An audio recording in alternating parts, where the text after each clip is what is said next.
ஸ்திரீகள் சபையில பேசக்கூடாது அப்படின்னா சபைனா என்னது, ஸ்திரீனா என்னது?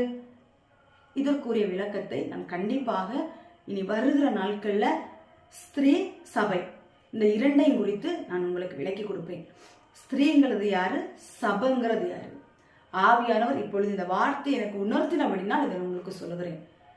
கர்த்தர் சொல்லியிருக்கிறாரு, வஸ்திரம், பையி, காசு, பணப்பை இதெல்லாம் நீங்க வைக்கக்கூடாது, பாதரட்சப்படக்கூடாதுன்னு. இதெல்லாம் சொன்ன தேவன் இங்கேயும் சொல்லியிருக்கிறாரு, வெளியே வந்த வஸ்திரத்தை போடக்கூடாது, ஞானத்தினாலும் சாந்தமுள்ள ஆவி இதெல்லாமே நமக்கு வேணும், எல்லாத்தினாலும் நாங்கள் அலங்கரிக்க வேண்டும்.